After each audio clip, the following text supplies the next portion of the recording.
Bom dia, nós vamos aqui dar começo aos estudos sobre os pseudocelomados. Vamos abordar também sobre estudar dois grupos que são o Lophotrochozoa e Equidizoa.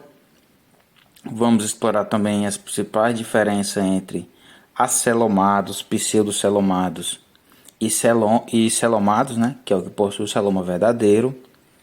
E vamos começar com a rápida introdução sobre os pseudocelomados, estudando aqui sua definição, né, e o seu contexto evolutivo do surgimento do pseudoceloma.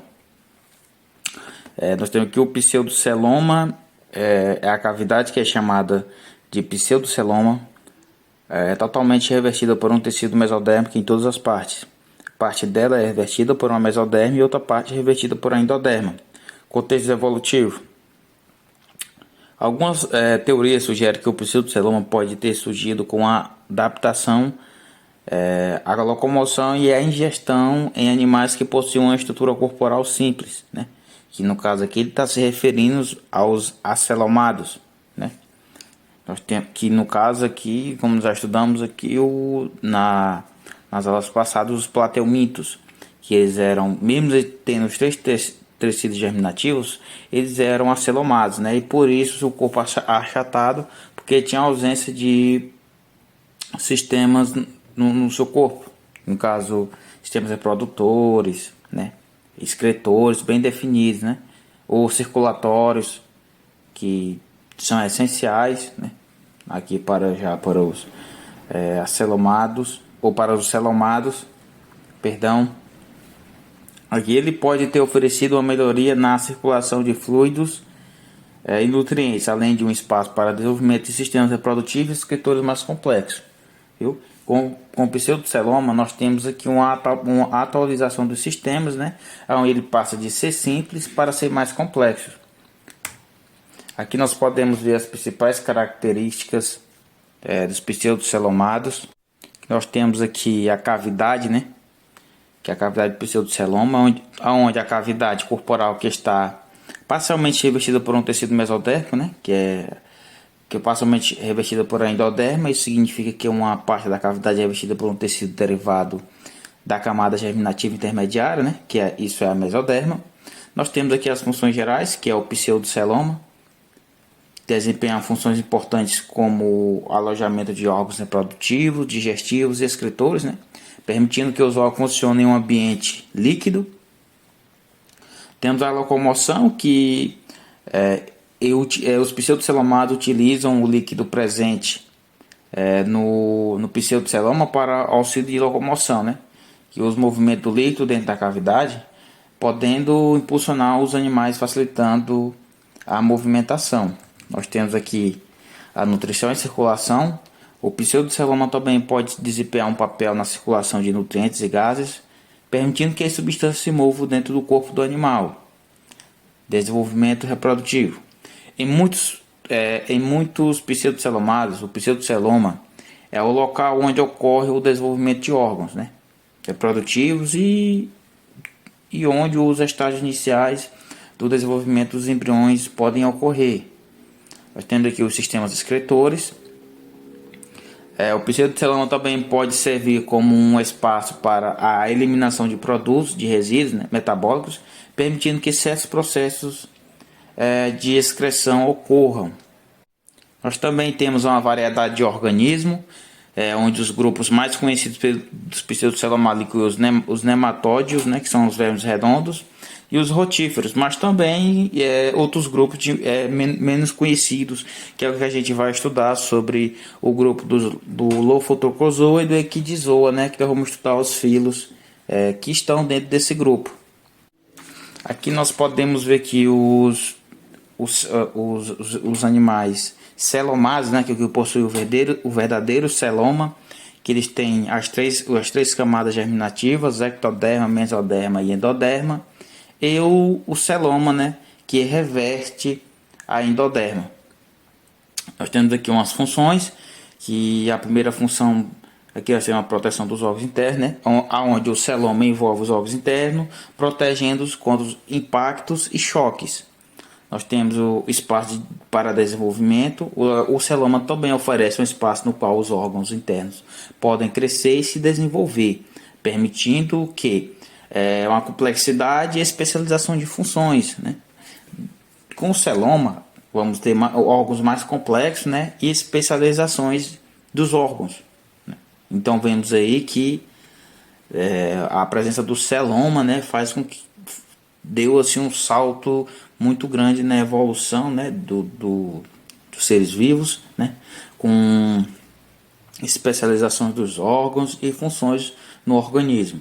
Nós temos aqui o movimento e flexibilidade. A presença de um celoma permite que o animal realize movimentos complexos e flexíveis, já que os músculos, né, podem se contrair e relaxar livremente. Temos aí mais uma vantagem do celoma, né? Nós temos aqui a circulação de fluidos, onde também o celoma pode conter fluidos que auxiliam na circulação de nutrientes, né? Que são os gases e resíduos metabólicos dentro do corpo do animal, né? Isso ajuda muito essa circulação dentro do corpo do animal, né? Que no caso aqui nós temos aqui um sistema de distribuição no organismo, né? Sobre os resíduos metabólicos dos gases. Nós temos aqui por último aqui a locomoção, que em animais como os anelídeos equinodermos, o celoma é utilizado, né, para a locomoção por meio de movimentos musculares hidrostáticos, né? Eles usam o celoma como movimento. E nós veremos isso mais na frente, né, e mais detalhadamente. Aqui podemos ver que a diferença aqui, né, visível entre os acelomados, os pseudocelomados e os celomados, que são os verdadeiros, né? Temos aqui os celomados aqui, ó, os pseudocelomados e celomados. Podemos perceber que temos aqui a ectoderma lá de fora, a mesoderma e a endoderma, correto? Os pseudos, nós temos aqui a ectoderma, a mesoderma e a endoderma, né? Que ela está parcialmente revestida aqui por um pseudoceloma, que não é o celoma verdadeiro ainda. E aqui nós podemos ver nitidamente o que é um celoma verdadeiro, né? Aonde aqui a endoderma ela está revestida, né, pelo celoma, né? Aqui nesse quadro não ficou muito evidente, mas agora vamos ter aqui nessa figura ao lado aqui exemplos práticos, né, com animais, e vocês poderão perceber a diferença entre acelomado, pseudoceloma e celomado. Aqui nós temos aqui o platelminto como, né, exemplo aqui de acelomado. Se vocês perceberem, os platelmintos ele possui três tecidos germinativos, né? Eles são triblásticos, mas eles não são celomados, né? E aí fica uma observação aonde que nem porque o animal possui três tecidos germinativos que ele vai ser celomado. Isso não é obrigatório, isso não significa que é uma afirmação. Então, se vocês perceberem, ó, temos a mesoderme, a endoderme e a ectoderme, né? Temos aqui a ausência de alguns órgãos, né, sistema, né, que faz com que esse animal tenha esse achatamento, né?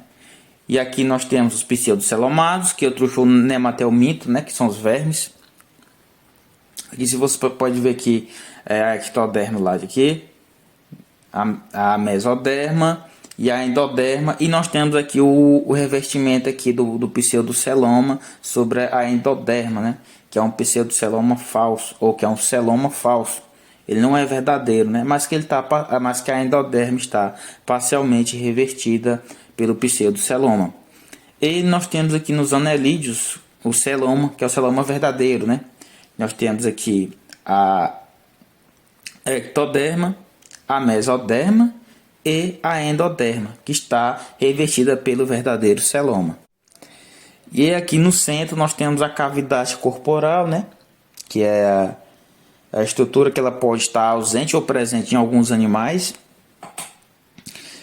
que é uma área fluida que envolve os órgãos internos e fornece proteção e suporte às estruturas, né? Que ela vai ajudar tanto na proteção como na suporte à estrutura internas. Aí poderiam me perguntar, né? O que a ectoderma origina, o que a mesoderma ou a endoderma origina no indivíduo, né? Nós temos aqui que a ectoderma ela vai originar a pele, né? Que é o tecido epitelial, sistemas nervosos e alguns órgãos de sentidos. Aqui, no caso, todos os animais têm essa função. Nós temos a mesoderma, que origina os músculos, os ossos, sistema circulatório, sistema reprodutor e a maioria dos órgãos internos. No exemplo aqui são todos os animais triblásticos, né, que possuem os 3 folhetos germinativos.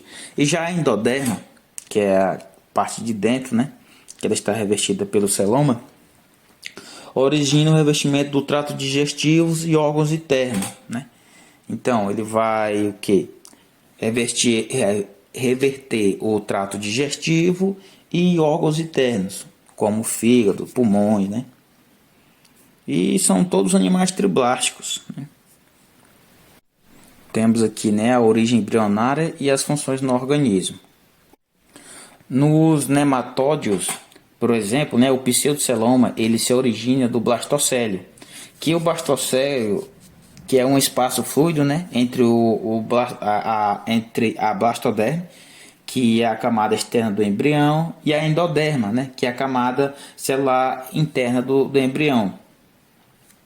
E já nos rotíferos, o pseudoceloma ele se forma a partir de uma cavidade que se desenvolve entre o endoderma e uma cavidade derivada, né, que é chamada de blastocélio, derivada ou conhecida como blastocélio. As funções aqui do pseudoceloma no organismo podem variar, mas algumas são as principais funções que eu vou destacar aqui e vou falar um pouco sobre elas. Que nós temos aqui o espaço de desenvolvimento reprodutivo, né? Que o pseudoceloma pode ser o local onde ocorre o desenvolvimento dos órgãos reprodutivos e a maturação de gametas em certas espécies. Isso ocorre, né? Isso permite que os estágios iniciais do desenvolvimento dos embriões ocorram em um ambiente protegido, né? Essa função faz com que os embriões eles ocorram em um ambiente protegido. Nós temos a locomoção. Em alguns pseudocelomados, a movimentação pode ser auxiliada pelo líquido representado no pseudoceloma. Os movimentos do líquido podem ajudar a impulsionar os animais ou permitir o movimento mais eficaz. O pseudoceloma, tanto ele pode ajudar, né, impulsionar o animal, como permitir, né, um movimento mais eficaz desse animal. Nós temos uma circulação de nutrientes e gases, onde o pseudoceloma pode desempenhar um papel na circulação de nutrientes, gases e outras substâncias pelo corpo do animal, uma vez que o fluido no pseudoceloma ele pode ser utilizado para transportar esses materiais. Temos aqui o sistema excretor. O pseudoceloma pode servir como um eliminador de resíduos metabólicos, né, contribuindo para o processo de excreção. Nós temos aqui também a hidrostática e sustentação, como já foi falado lá atrás. Como celoma verdadeiro, o pseudoceloma pode também proporcionar suporte hidrostático ao corpo do animal, auxiliando na manutenção da forma e no movimento. Nós também vimos que o celoma verdadeiro tem essa função, né? Os animais celomados. E o pseudocelomado também pode desempenhar essa função. Nós temos isolamento e proteção. O fluido no pseudoceloma pode atuar como uma camada protetora ao redor dos órgãos internos, isolando-os do ambiente externo. Nós temos aqui essa função protetora ao redor dos órgãos, né, que é muito importante. E nós temos o desenvolvimento de órgãos digestivos. Em alguns casos, o pseudoceloma ele pode abrigar a parte do sistema digestivo, permitindo uma digestão mais eficaz e absorção de nutrientes.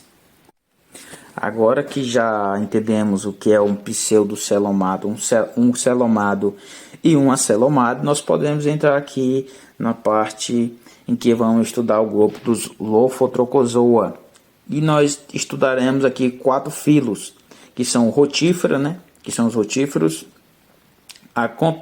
acontocéfalos, temos a gastotrincha, né? E entoprócta, que eles são aqui todos fazem parte do grupo Lophotrochozoa. Se vocês olharem aqui, eles são protostômicos. Isso quer dizer o quê? Já que eles são protostômicos, isso quer dizer que eles dão origem, né? Primeiro a boca e depois o ânus, né? Então, iremos abrir aqui nossos estudos. O primeiro filo aqui que nós vamos estudar é o filo rotífera, que são os rotíferos, né? Nós vamos começar aqui pelas características gerais e morfologia, aonde as características deles são um corpo transparente, né? Com coroa de cílios em forma de uma roda na região anterior. Aqui ao lado, né, com essa figura, na sua morfologia, nós conseguimos aqui ver, né?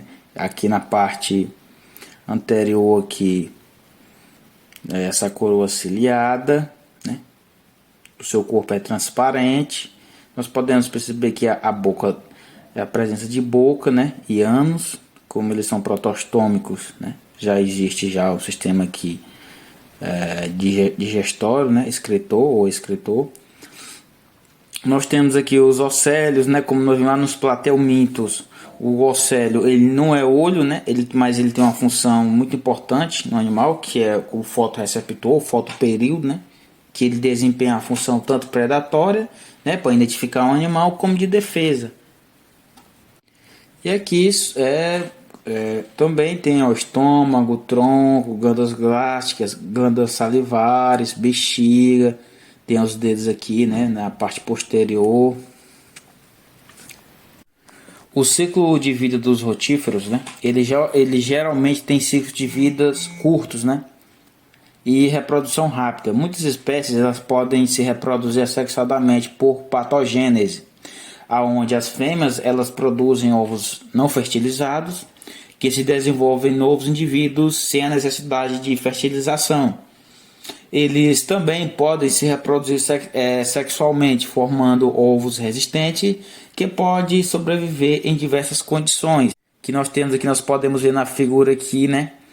O exemplo aqui, que é onde nós temos aqui o hospedeiro definitivo, que é o rato aqui. Que é onde ele vai liberar nas fezes, né, os ovos aqui, que pode ter sido por reprodução sexual, assexuada ou sexualmente. O ovo vai chegar aqui até no hospedeiro intermediário, onde ele vai passar pelo seu estado aqui de desenvolvimento, né, até chegar no seu hospedeiro definitivo, onde a larva ela vai atingir seu estado adulto, né, no intestino, e vai ser liberado novos ovos nas fezes para que ocorra um novo ciclo. Nós temos aqui o habitat de distribuição, né? Os rotíferos são principalmente de água doce, são também encontrados em alguns ambientes marinhos úmidos, como musgos e folhas em decomposição, né? Então nós temos aqui o habitat de distribuição deles, né? Que pode ser água salgada, água doce, ambientes úmidos, né?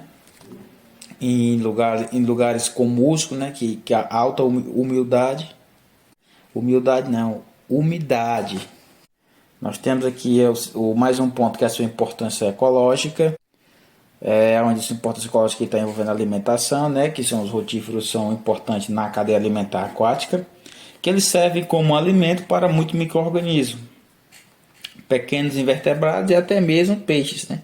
Eles também são recicladores de nutrientes, onde eles ajudam a decomposição de matéria orgânica para contribuir na reciclagem de nutrientes nos ecossistemas aquáticos, né? Eles também têm a função de indicadores ambientais, que a presença e diversidade da espécie dos rotíferos, né, podem servir como indicadores de saúde e qualidade da água em ecossistemas aquáticos. Nós temos aqui também as pesquisas científicas, né, que devido É, ele ainda não é um animal bastante estudado, né? Ele está sendo utilizado aí atualmente aí para estudos, né, de aspectos de biologia, ecologia e taxonomia, ou taxicologia. Que não poderia ser taxonomia, que ele já tem a posição, né? É taxicologia. Nosso próximo filho aqui que iremos estudar são os acantocelos, né? Vamos estudar aqui as suas características gerais. Que a primeira dela é parasitismo, né? Que os acantocelos são os parasitas obrigatórios. Já que eles são obrigatórios, significa que eles dependem, né? Completamente de um hospedeiro para completar o seu ciclo de vida. Tem estruturas espinhosas, que é uma característica distinta dos acantocelos, né? Que é a presença do proboscide, que é uma estrutura em forma de espinhos, que contém ganchos, e esses ganchos são utilizados para se fixar nas paredes do intestino do hospedeiro. E tem um corpo simplificado, né? Que a maioria dos acantocelos tem um corpo alongado e simples, sem órgãos internos bem desenvolvidos. Mas logo porque como eles são parasitas intracelular obrigatório, né? Eles não necessitam de órgãos, né? Para a distribuição de nutrientes ou para ou ciclo excretor, no caso, né? Que ele não precisa, que ele vai retirar os nutrientes direto do hospedeiro. E aí podemos ver aqui nessa figura ao lado aqui, né? O acantocelo aqui, no caso aqui um macho. Podemos ver seu corpo. Tem aqui a estrutura espiada aqui espinhosa aqui na sua parte anterior. O seu corpo é simplificado, né? E a sua forma é perfeita para o parasitismo. Temos aqui o ciclo de vida, né? Que normalmente envolve 2 ou mais hospedeiros. Os ovos são liberados nas fezes de um hospedeiro definitivo, que é um vertebrado. Os ovos são ingeridos por um hospedeiro intermediário, que é frequentemente um invertebrado aquático, como o crustáceo. Agora aqui, né, na figura ao lado nós podemos ver o processo, né, de reprodução dos acantocelos, que é a reprodução sexuada. Eles são dióticos, né, onde a reprodução dos acantocelos ocorre no intestino do hospedeiro definitivo, o que pode ser um peixe, um réptil, uma ave, um mamífero, né, onde acontecem animais, como eu já tinha falado, são dioicos e indivíduos separados com sexos diferentes, machos e fêmeas. Ainda vamos ter a produção dos ovos, onde as fêmeas adultas produzem ovos após a fertilização interna. Os machos eles vão liberar esperma que é capturado pelas fêmeas, onde ocorre a fertilização dos óvulos. Os ovos são fertilizados e liberados no intestino do hospedeiro definitivo. Aí depois a eliminação dos ovos. Os ovos são liberados juntamente com as fezes do hospedeiro definitivo. Esses ovos são eliminados no ambiente aquático, né, onde pode ser ingerido por hospedeiro intermediário, que geralmente é um invertebrado aquático, como eu já tinha falado, né, como um crustáceo no caso. Aí nós temos o outro passo vai ser o desenvolvimento no hospedeiro intermediário, né, que vai ser dentro do hospedeiro. Os ovos podem se desenvolver em larvas chamadas de acantorríncos, né? Essas larvas elas possuem ganchos e é um proboscide que é rudimentar, que permite sua fixação nas paredes do intestino do hospedeiro intermediário. Aí o outro passo, né, é a ingestão do hospedeiro intermediário definitivo, né, que é ingerido pelo hospedeiro definitivo, que ele vai ingerir o intermediário, né, depois ele vai é um ciclo, né? O hospedeiro intermediário ele vai ser ingerido pelo definitivo, que geralmente é um predador, né? Os acantorríncos eles são liberados no hospedeiro intermediário, no intestino, né? Que ele vai do intestino do hospedeiro definitivo. Aí ele já chegando no hospedeiro definitivo, ele vai ter seu estado de maturação, né? E reprodução. No hospedeiro ele vai maturar e depois vai se reproduzir para o novo ciclo. Aqui nós podemos ver aqui sobre a reprodução deles. Esses comentários são dioicos, são um pouco maiores que as fêmeas são um pouco maiores que os machos.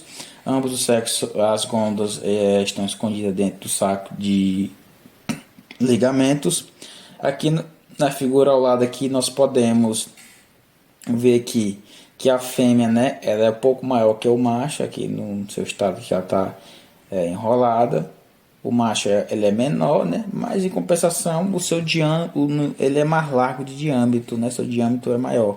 E aqui em cima nós podemos ver os prosbocitos gigantes, né, que é a característica mais notável dos acantocelos, que é a presença deles, né, com gancho na extremidade, que onde eles são usados, né, para fixar nas paredes do intestino, do hospedeiro definitivo, permitindo que os parasitas permaneçam ancorados, né, e resistam aos movimentos peristálticos do intestino. Então isso é uma adaptação, né, parasitária, né, que os parasitas obrigatórios eles desenvolveram.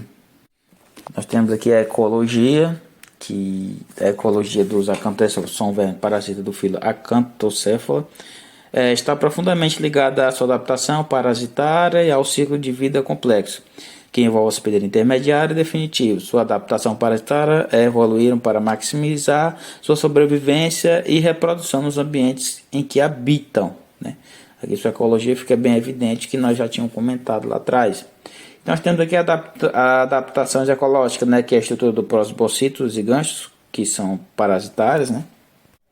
A redução aqui dos órgãos internos, né, que os acantocéfalos frequentemente têm corpos simples e reduzidos, uma vez que são muito deles dependentes do hospedeiro para obter nutrientes.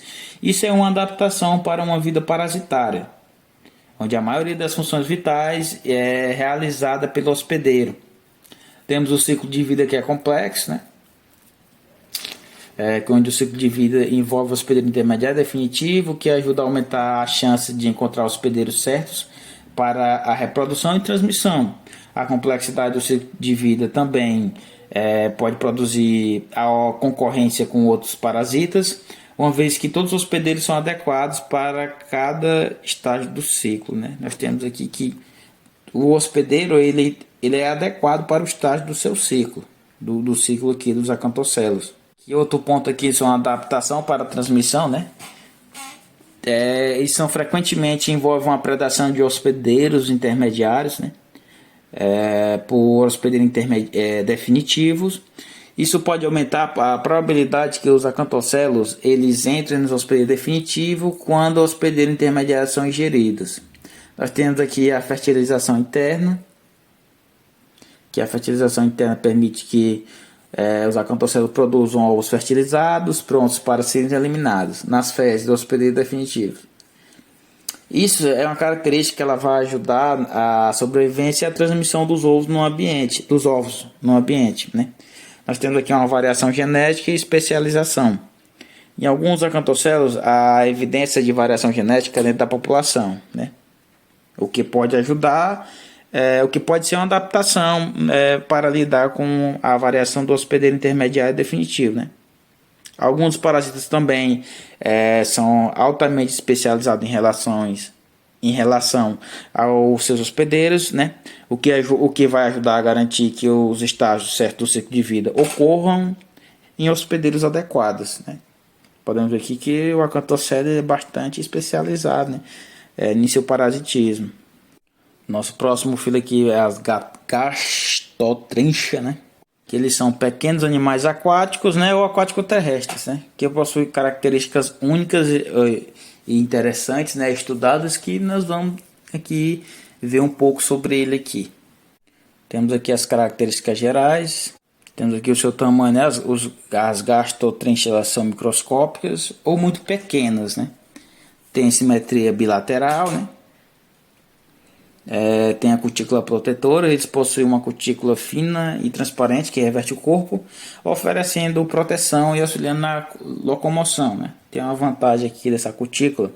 E eles possuem uma coroa ciliada. Muitas espécies das gastotrinchas possuem uma coroa ciliada na região anterior do corpo, que usa para capturar presas ou partículas de alimento, né?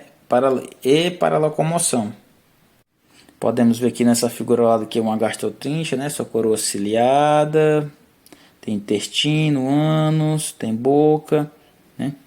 Ele é simples, mas tem um sistema digestório. Agora vamos para o habitat de distribuição. As gastroenterites são predominantemente encontradas em ambientes aquáticos, incluindo água doce, salgada e habitats úmidos. Eles também podem ser encontrados em lodo, sedimentos, água intersticial, folhiços de lagos, rios, oceanos e outros corpos de água. Alguns gastrotrincos também podem ser encontrados em habitats úmidos terrestres, como solos úmidos ou musgos. Vamos estudar agora a importância ecológica, né? Vamos aqui para o primeiro ponto, que eles são detritívoros e consumidores de água, né? Eles têm uma dieta variada que inclui a alimentação de detritos, né, que são pequenos organismos e águas microscópicas. Ele desempenha um papel importante na decomposição da matéria orgânica e na ciclagem de nutrientes nos ecossistemas aquáticos. Nós temos também a posição na cadeia alimentar, né, como consumidores primários. As gastrotrinchas são uma fonte de alimento para predadores maiores, como os invertebrados aquáticos, pequenos peixes e alguns organismos. São biomonitores ambientais, né, que a presença e a diversidade em ambientes aquáticos podem servir como indicadores de qualidade da água e de condições ambientais, né? Alteração na população de gastrotrinchas pode identificar a mudança no ecossistema. Isso é muito bem importante, né? Também nós temos aqui a pesquisa científica, né? Que são onde eles são objeto de estudo e pesquisa científica, né? Especialmente em ecologia aquática e taxonomia, né? Bom, para finalizar essa parte de Lophotrochozoa, nós iremos estudar o último filo, que é o Entoprocta, que são os campelos ou quiríferos, né? Nós temos aqui as características gerais, temos aqui o seu tamanho, né? Que são pequenos, né? Seu tamanho variando de cerca de 0,5 a 5 mm de comprimento. Eles são sésseis ou móveis, né? Sendo que muitos entopróctos eles são sésseis. Isso significa que eles se fixam ao substrato, né? Como rochas, conchas ou outros objetos. Alguns então também podem ser móveis, né, em um estágio de lava. Temos as colônias, né, muitas vezes vivem em colônias formando agrupamentos de indivíduos ligados entre si. Temos as estruturas alimentares. Eles possuem uma coroa de tentáculos ciliados que são usados para capturar partículas de alimento na água. E como estruturas únicas, nós temos aqui a figura, né? Aí nós temos aqui em destaque esses OS calcário, né? Que ele é uma estrutura que compõe as colônias dos entrópodes, que é formado por tubos secretos por um indivíduo, como podemos ver aqui na figura, os OS, né? E tem esses tubos aqui secretos, né, dos indivíduos. Ou dos indivíduos, não, nos indivíduos. Nós temos aqui a distribuição e a ecologia, né? Eles são principalmente encontrados em ambientes marinhos rasos, como os recifes de coral, costas rochosas e áreas litorâneas. Eles também podem se fixar a substratos duros, como os rochas e conchas, ou podem se associar a outras formas de vida, como esponjas, moluscos e algas, né? Em geral, outros entrópodes também referem-se a áreas onde há uma corrente constante de água que pode trazer partículas de alimento até eles. Temos aqui a importância ecológica dele, a importância da ecologia. O primeiro ponto que nós vamos destacar é a alimentação e frutagem, né? Que é onde eles desempenham um papel importante na frutagem de partículas, né, de alimentos na água. Sua coroa ciliada captura pequenas partículas, incluindo fitoplânctons, né, e detritos, contribuindo para a ciclagem de nutrientes nos ecossistemas marinhos. Sua estrutura e habitat, né, que são, em alguns casos, entrópodes, eles podem fornecer substratos e estrutura para outros organismos. Por exemplo, como uma colônia entrópica, que pode servir como substrato para pequenos crustáceos, né, e invertebrados. Temos uma cadeia alimentar, podem servir como alimento para os organismos, enquanto pequenos peixes e invertebrados. Eles são biomonitores ambientais, assim como os organismos marinhos, os entrópicos, podem ser usados como indicadores da saúde dos ecossistemas marinhos, né? mudanças nas populações podem também refletir interações nas condições ambientais. E estudos científicos também, né? Que estão sendo aqui alvo de estudos científicos que visam entender sua ecologia, comportamento, reprodução e interações com os organismos, né? Embora eles tenham, porque eles não são pouco ainda conhecidos, né? Então estão aí, são de grande importância aí no estudo científico. Agora, finalizando o Lophotochrozoa, iremos aqui estudar o grupo Equidizoa, né? Que nós temos aqui os filos que iremos abordar, que são nemátodas, que são os nematóides. Nós temos o nematomorfas, né? Os quinorríncos e Priapulípula, que podemos observar aqui ao lado, que eles são o grupo irmão aqui do Lophotochrozoa, né? E eles também eles possuem protostomia, né? Dão origem primeiro à boca e depois ao ânus. E o primeiro filo a ser abordado vai ser o nemátoda, que também são conhecidos como nematóides ou os vermes redondos, né? E eles podem ser encontrados tanto em ambientes terrestres como os aquáticos. Vamos estudar aqui suas características, né, principais ou características gerais. Nós temos aqui a forma corporal, né, que eles são cilíndricos e alongados, com extremidades afiladas. Eles também não têm segmentação, né, o que diferencia dos outros grupos de vermes. Simetria bilateral, cutícula protetora, que ela resiste, né, resiste e reverte o corpo e protege contra a dessecação e outros fatores ambientais.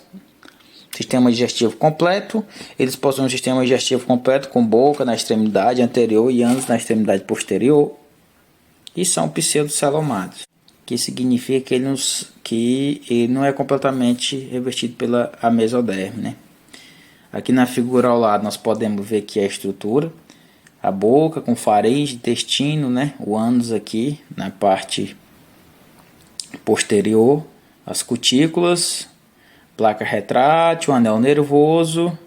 Agora iremos aqui para o ciclo de vida. Que nós temos aqui o ciclo de vida deles. No primeiro vai ser a eliminação dos ovos, né? Os ovos são ingeridos juntamente à água ou alimento. Quando chegam ao intestino, eclode e libera a larva. A larva perfura o intestino e migra para os pulmões.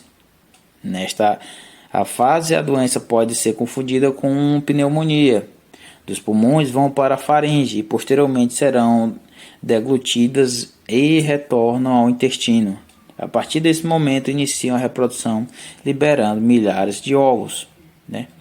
Nós temos aqui que no caso são Arcaris lubricoides, né? Que é a famosa lombriga. Aí nós temos a reprodução, que ela pode ser sexuada ou por fecundação. Podemos aqui ver na figura ao lado que nós temos a fêmea, aqui o macho, né? Onde nós temos aqui essa espícula aqui copulatória, né? Que elas aqui do macho, que ela é invertida na curva, pois fica obrigatoriamente do corpo do animal, por isso que ela é invertida. Onde essa espícula ela vai acoplar aqui na fêmea, né, para ocorrer essa reprodução sexuada, e nós temos aqui essa fecundação cruzada, né, entre a fêmea e o macho. Aí nós temos aqui a importância ecológica, né, são decompositores. Muitos nematóides eles são importantes decompositores no solo, quebrando a matéria orgânica morta e nutrientes que podem ser absorvidos pelas plantas. Tem a clivagem de nutrientes. Os nematóides ajudam na clivagem de nutrientes nos ecossistemas terrestres e aquáticos, tornando-os vitais para a saúde dos ecossistemas. A alimentação serve como alimento para diversos organismos, incluindo insetos, aves, mamíferos e outros invertebrados. Importância para a saúde humana. Primeiro ponto, são parasitas, né? Alguns nematóides são parasitas que podem afetar a saúde humana. Exemplo que são a lombriga, que nós já tínhamos falado. Outro ponto aqui, as doenças, né? Podem causar doenças nos seres humanos, resultando em problemas intestinais, anemia, dor abdominal e outras complicações. Infecções tropicais, né? Muitos nematóides parasitas são comuns em áreas tropicais e pode ser transmitido através de água contaminada ou contato com solos infectados. Temos aqui o controle, né? Que o controle desses parasitas em seres humanos envolve medidas de higiene, tratamentos, com medicamentos e práticas de saneamento, né? Que daí são do grande problema a ser enfrentado na atualidade, que nem todo mundo tem acesso a saneamento básico. Agora vamos estudar os filhos nematomorfos. Eles também, eles têm um nome que é o vermes cabeludo, né? Que eles são um grupo de vermes parasitas. Aí nós temos aqui as características gerais, que é a forma delgada e longa, né? Onde ele tem um corpo alongado e fino, que eles dão a aparência de vermes cabeludos. Eles podem atingir comprimentos consideráveis em relação ao diâmetro de seu corpo, de seus corpos, né? Tem a vida aquática, a forma adulta são aquáticas e podem ser encontrados em rios, lagos e outros corpos de água doce. Tem uma estrutura simples, né? São relativamente simples em forma de estruturas sem segmentação óbvia. Podemos observar aqui na figura ao lado, ó, a boca, o olho, faringe, a epiderme, intestino, né? Nós temos aqui um corte aqui dele, aqui podemos ver o mesênquima, as cutículas, epiderme, camada muscular, tem o pseudoceloma, né? Corda ventral, intestino e a camada muscular. Agora iremos ver aqui o seu ciclo de vida, né? Onde está dividido em duas partes, terrestre e aquática. Onde a sua primeira parte, né? Ele está no hospedeiro definitivo. A segunda é o estágio de vida livre. E na terceira, né, ele está no seu hospedeiro intermediário e o ciclo de vida completa, né, durante 4 ou 8 semanas, dependendo da espécie. Agora nós podemos usar nessa figura aqui ao lado, que vai ficar um pouco mais evidente, né, esse ciclo. Que é onde vai acontecer o quê? Que os insetos maiores, né, vão ingerir esse hospedeiro intermediário, contendo os cistos, né, os vermes se desenvolverão adultos na hemocele dos hospedeiros, né? Aí os adultos vão liberar larvas. As larvas entram no intestino dos insetos aquáticos, né? E se encistam. E os hospedeiros passam por metamorfose e vão para o ambiente terrestre. No ciclo, né, ele vai ter o caso do hospedeiro definitivo, ele vai ficar livre ali e vai ter o seu hospedeiro paretênico, né? Que é onde, quando ele vai estar no seu modo de vida livre, ele vai infectar o hospedeiro, que está também ali na sua forma de larva.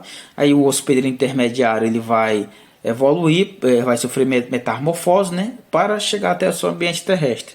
E aí, quando o seu hospedeiro intermediário vai chegar no ambiente terrestre, ele vai ser consumido, né, por predadores maiores, que aí é onde ele vai iniciar seu ciclo de reprodução mais uma vez.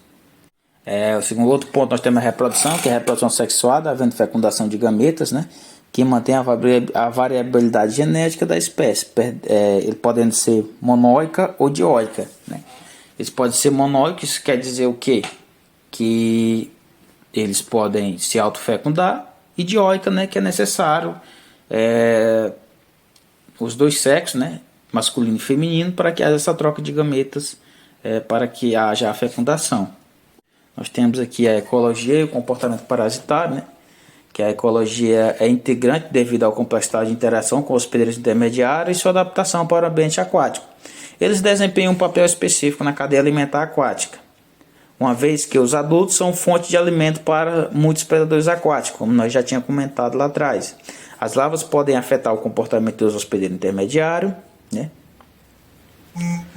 Aí nós vemos aqui, no caso aqui, os nemátodos são parasitas externos, né, dos artrópodes como os insetos. Embora as larvas nematomorfos, né, se desenvolvam dentro do hospedeiro intermediário, eles não causam a morte intermediária desse hospedeiro. No entanto, a liberação das larvas maduras podem levar a mudanças no comportamento do hospedeiro, levando a buscar água. Esse comportamento induz que seja considerado uma adaptação para aumentar a probabilidade de um nematomorfo de completar seu ciclo de vida, né? Então vemos aqui que ele influencia o comportamento do animal, né? Ele é um parasita, ele influencia que o animal ele venha procurar água, né? Para que ele seja liberado seu estado de larva na água para cumprir um novo ciclo, né? Isso é a garantia que ele vai completar o seu ciclo. Nosso próximo filo que iremos estudar é o quinorríncos, que são um grupo de animais pequenos marinhos que são encontrados principalmente em sedimentos do fundo de oceanos e mares, né? Eles pertencem ao zooplâncton e têm uma característica única que os distingue de outros grupos de organismos. Nós temos as quetas, né? Que as quetas é uma coroa de espinhos na região anterior. Nós veremos isso nas figuras à frente. Nós temos a coroa de espinhos na região maior, que é uma estrutura que ela fica na parte inteira do corpo e consiste em vários anéis ciliados, né? Também tem um corpo coberto, né? Que possui uma cutícula fina que cobre o seu corpo, oferecendo a proteção e grande contribuinte para sua forma características. Agora iremos para a morfologia e ciclo de vida. O ciclo de vida dos quinorríncos é uma relativamente pouco conhecido devido à sua natureza microscópica e à sua falta de pesquisa extensiva, né? Geralmente os quinorríncos passam por metamorfose à medida que crescem, desenvolvendo novos segmentos. Podemos ver aqui a figura dele ao lado aqui, né? Já nessa figura acima nós podemos ver que temos estiletes orais, os prosbocitos, espinhos laterais e a escalidos. Já que nós podemos ver sua estrutura interna, né? Apesar por uma boca, uma faringe, estômago intestinal, temos a espinha, o ovário, eles são protonefrídeo, né? E nefrídeo opara.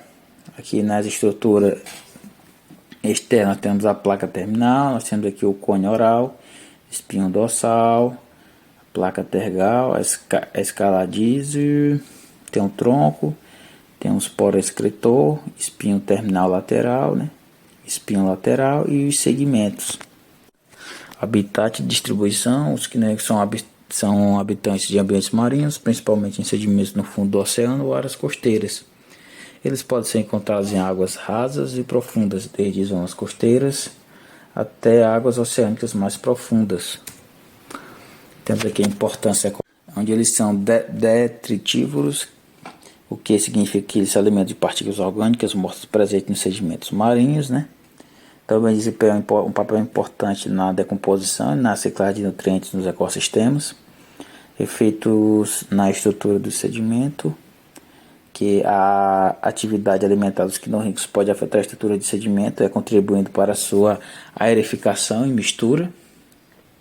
São indicadores ecológicos, a presença e a diversidade, né? Em ambientes marinhos podem ser usadas como indicadores de saúde e qualidade de sedimentos. E também pesquisa científica, são alvo de estudo científico em biologia marinha e ecologia, contribuindo para a nossa compreensão dos ecossistemas marinhos e suas complexidades e suas complexas interações. Nosso próximo filo a ser estudado aqui, né, vai ser as Priapolida, que é composto por um grupo de animais marinhos vermiformes que habitam principalmente sedimentos marinhos em águas costeiras. Suas características gerais são corpo vermiforme, né? Tem um corpo alongado em forma de verme com a cabeça prominente e uma cauda afilada, né? Tem cutículas e anéis. Seu corpo também é revestido com cutículas rígida que é secretada pelo epitélio e é subjacente. Eles também contêm anéis circulares em todo o seu corpo, que são uma característica distinta, né? E eles também têm o prosbocito extensivo, né? Que funciona como sugador ou picador sugador, né? Aqui ao lado nós podemos ver a figura aqui de uma Priapolita. Nós temos aqui o cordão nervoso ventral, o prosbocito aqui extensível, o tronco, né? Apêndices caudais. Nós temos aqui os anéis, né? Por todo o seu corpo. Morfologia e ciclo de vida. O ciclo de vida dos Priapolidas envolve fase distinta, incluindo uma larva chamada larva de espardate ou larva de nórdico, né? Que é nadadora e pode se mover na água antes de se fixar no fundo do oceano e transforma em um adulto. Aqui do lado nós podemos ver que, né, a pré-polida aqui ao lado, né? Com anos, né? Faringe anterior, junção do tronco vertical, tem intestino, músculo retrátil, tem gônada com óvulos, tem um ducto, tem um reto, intestino anterior, musculatura retrator, anel nervoso. Temos aqui seu habitat de distribuição, né, que os priapulídeos são habitantes de ambientes marinhos, preferencialmente em sedimentos do fundo do oceano, como lama, areia e cascalho. Eles podem ser encontrados em águas costeiras e algumas em águas mais profundas. É onde a sua importância ecológica, eles são detritivos e carnívoros, né? Que detritivos são eles se alimentam de detritos e outros pequenos organismos que habitam em sedimentos marinhos, né? Eles também desempenham um papel importante na decomposição e na ciclagem de nutrientes nos ecossistemas marinhos. Segundo ponto, influencia na estrutura do sedimento. A atividade alimentar das priapulidas pode afetar a estrutura do sedimento, contribuindo para a sua aeração e misturação. Temos aqui a predação, né? Como predadores de outros pequenos organismos, os priapulídeos têm um impacto nas populações de suas presas. São indicadores ecológicos em ambientes marinhos, podendo ser usados como indicador da saúde e qualidade dos sedimentos e do ecossistema como um todo. E pesquisa científica, né? São alvos de estudos científicos em biologia marinha e ecologia, contribuindo para a compreensão dos ecossistemas marinhos e suas complexidades. Com base nisso, nós podemos ver que todos os filhos, tanto de Equidizoa como Lophotrochozoa, todos estão sendo ainda estudados, né? Porque, como sabemos, o oceano ele é uma área que ainda é considerado muito pouco estudada com relação aos vertebrados terrestres. Nós temos aqui a importância ecológica e a economia dos pseudocelomados. Nós temos aqui 3 pontos que vão ser abordados, que são decompositores, predadores e presas. Os decompositores, muitos pseudocelomados, como os vermes nematóideos, são decompositores eficientes, né? Eles se alimentam de matéria orgânica morta, como detritos e plantas e animais, contribuindo para a decomposição e a ciclagem de nutrientes no ecossistema. Aqui nós temos alguns pseudocelomados são predadores ativos em seus ecossistemas, né? Onde caçam pequenos invertebrados, como os protozoários ou nematóideos, e até mesmo alguns organismos maiores, como os crustáceos microscópicos. Eles também desempenham a função de controlar as populações de suas presas, né? Influenciando a dinâmica das comunidades de invertebrados. Eles também são presas, né? Que eles podem participar da cadeia alimentar como presas para outros organismos, pequenos invertebrados aquáticos, como algumas espécies de crustáceos e insetos aquáticos, podendo se alimentar dos pseudocelomados, né? Uma fonte importante também de alimento para organismos de níveis tróficos mais elevados. Nós temos aqui os aspectos econômicos, né? Os impactos econômicos, né? Positivos e negativos. Temos aqui os impactos negativos, né? Na agricultura, que são muitos nematóides são parasitas, né? De plantas, podendo causar doenças nas culturas agrícolas, reduzindo a população em quantidade dos produtos. Por exemplo, o nematóide das galhas, né? Que ataca as raízes de plantas, causando galhas que prejudicam a absorção de água e nutrientes. Na pecuária, alguns nematóides parasitas afetam animais de criação, como gados e ovinos, que são os nematóides gastrointestinais, que podem causar problemas de saúde, como anemia e perda de peso, levando a prejuízo econômico na produção do animal e na saúde humana também, né? Que são parasitas que podem causar doenças em seres humanos, por exemplo, a lombriga Arcaris lombricoides, né, que pode causar infecções intestinais, afetando a saúde de populações em áreas com mais condições de saneamento. Nós temos aqui os impactos positivos, né, que um dos pontos destacados é a composição, que Os nematóides decompositores têm um impacto positivo na reciclagem de nutrientes e na decomposição de matéria orgânica. Eles contribuem para a formação de solo fértil e saudável, promovendo a produtividade agrícola. Tem essa fonte aí de adubar a terra.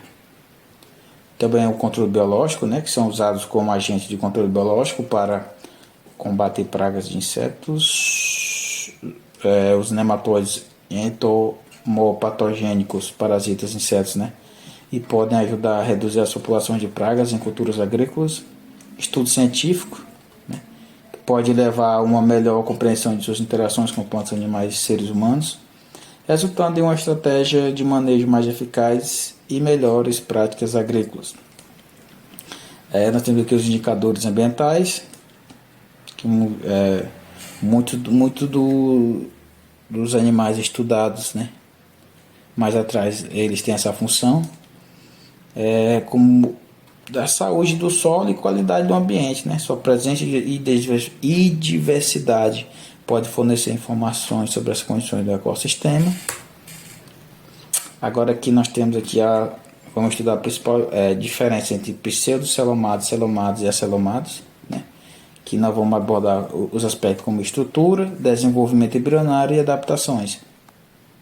Primeiro ponto a ser abordado aqui vai ser a estrutura, né? Que o pseudocelomado ele possui uma cavidade corporal chamada de pseudoceloma, que não é completamente revestida por mesoderme, ela é só parcialmente. E a cavidade atua como um espaço para órgãos internos, né? Mas é menos organizado do que o celoma verdadeiro. E os pseudoceloma incluem grupos como nematóides e rotíferos. Nós temos aqui os celomados, que são os animais que possuem o verdadeiro celoma, né? Uma cavidade completamente revestida por mesoderme. O celoma atua como espaço para órgãos, fornecendo suporte, permitindo a locomoção, independente dos órgãos, e ajudando na distribuição de nutrientes e resíduos. Animais celomados incluem grupos como anelídeos, artrópodas e equinodermos. Nós temos aqui os acelomados, né? Que também pode ter desenvolvimento direto ou indireto, mas devido à falta de uma cavidade corporal, né, que é verdadeiramente eles frequentam ter uma estrutura corporal mais simples em comparação com os celomados. Podemos aqui observar aqui mais uma vez a diferença, né, sobre os acelomados, pseudocelomados e celomados, né, aonde todos têm aqui os três tecidos germinativos, mas que, né, o celoma ele vai distinguir características, né, dos animais. Que aqui o celomado, nós podemos ver aqui o verdadeiro celoma, onde a endoderme está revestida, né, por ele. Nós temos a mesoderme, está parcialmente, e a celomados que não possui, né, nenhum dos dois, nem o pseudoceloma e nem o celoma verdadeiro. Vamos agora para o desenvolvimento embrionário. Primeiro vamos dizer sobre os pseudocelomados, né, que o desenvolvimento embrionário dos pseudocelomados pode variar, mas muitas vezes ocorre de forma direta, passando por estágios larvais antes de atingir a forma adulta. Alguns grupos de nematóides, por exemplo, têm larvas de primeiro estágio que podem se dispersar na água. Temos animais celomados. Muitos animais celomados passam por um desenvolvimento embrionário direto, onde o embrião se desenvolve em uma forma semelhante ao adulto. Outros podem ter estágios larvais, mas esses estágios geralmente estão mais relacionados à dispersão do que à transformação morfológica significativa, né? E os acelomados, que também podem ter desenvolvimento direto ou indireto, mas devido à falta de uma cavidade corporal verdadeira, eles frequentemente têm uma estrutura corporal mais simples e em comparação com os celomados. Temos aqui as adaptações, né, dos pseudocelomados. Tem adaptações que ele permite sobreviver e se reproduzir em uma variedade de ambientes, de solos até água doces e marinhos, né. Eles também desenvolvem estratégias para captura de alimentos e adaptações reprodutivas para maximizar sua capacidade de reprodução em diferentes ambientes. Os celomados frequentemente têm adaptações relacionadas à locomoção, alimentação e proteção, né? O celoma oferece um espaço para músculos e órgãos internos, permitindo movimentos complexos.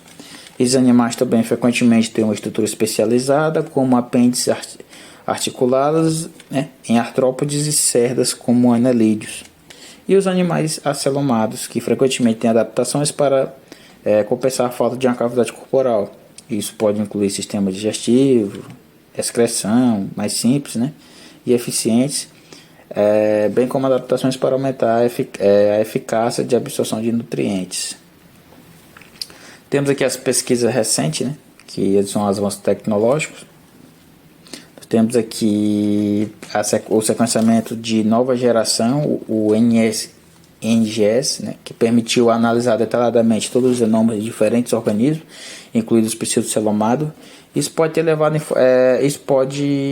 ter relevado, né, informações sobre gênesis relacionadas a adaptações específicas e a evolução desses animais.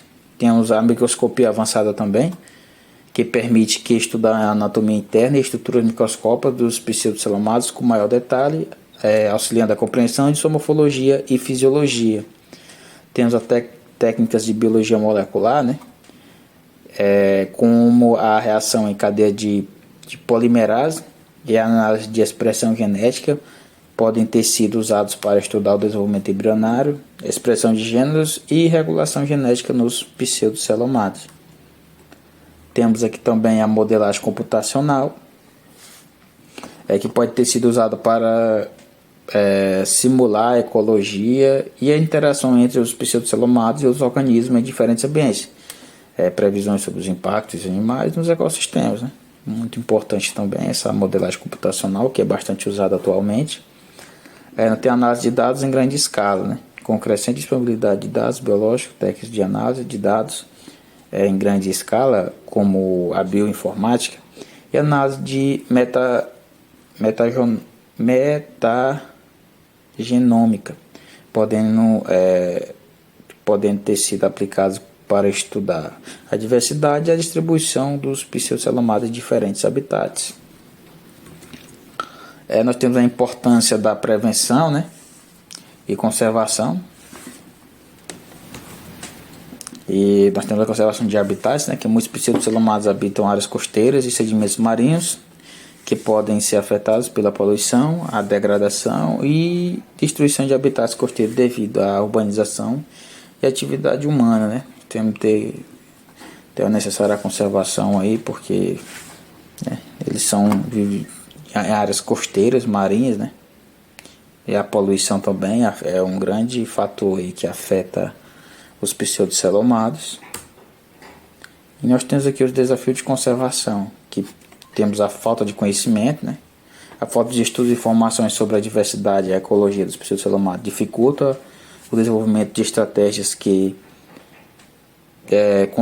de conservação eficaz, né? Muitas espécies podem permanecer desconhecidas para a ciência. Temos a poluição e degradação de habitats, né? Onde a poluição a poluição da água inclui poluentes químicos e resíduos sólidos, que pode afetar negativamente os pseudocelomados e os habitats, né? Sedimentos contaminados podem prejudicar a saúde desses organismos. As mudanças climáticas, né, entre o caso do aquecimento global, que é a elevação de temperaturas da água, as mudanças nos padrões decorrentes marítimas, né, que podem afetar os habitats marinhos, onde muitos pseudocelomados vivem. As mudanças climáticas também podem impactar a disponibilidade de nutrientes e a estrutura dos ecossistemas, né. Temos a pesca e coleta. Algumas práticas de pesca, especialmente a pesca de arrasto de fundo, pode danificar os habitats de sedimentos onde os pseudocelomados vivem. Além disso, a coleta não regulada de organismos marinhos para fins comerciais, né, ou pesquisas podem ameaçar as populações locais. Tudo sobre isso tem que ter um controle. Nós temos as ações de conservação potenciais, né, que são monitoramento e pesquisa, que vão ajudar nessa conservação do habitat. Que esse monitoramento, essa pesquisa, realiza estudos de campo para a coleta de dados sobre diversidade, distribuição, né, e a ecologia dos pseudocelomados, que é fundamental para entender sua necessidade de conservação. Temos estabelecimento de áreas protegidas, a criação de áreas marinhas e costeiras protegidas podem ajudar a preservar os habitats críticos onde os pseudocelomados vivem e se reproduzem. Temos também educação e conscientização, isso é importante, né? No caso que entra palestra, né? Campanhas da conservação, aí, educação das pessoas, né? Para que venha ter essa conservação do habitat dos pseudocelomados. Nós temos a regulação de pesca e coleta, né? Que também é importante implementar essa regulação, né? Porque muita gente, por fatores, né, econômicos, né, pescam e fazem coleta desesperadamente, afetando o habitat dos animais. E o monitoramento ambiental contínuo, né, que é monitorar a saúde dos habitats costeiros e marinhos, é essencial para identificar e abordar ameaças emergentes rapidamente, né. Então faz-se importante que ter esse monitoramento. E é isso. Finalizando aqui o assunto, né? Espero que tenha entendido e tenha ficado claro. Nós temos aqui no final, muito obrigado por tudo. E os livros aqui nós temos usando o Barnes, né? Uma base aqui de uma referência e uns artigos que também irei colocar como referência.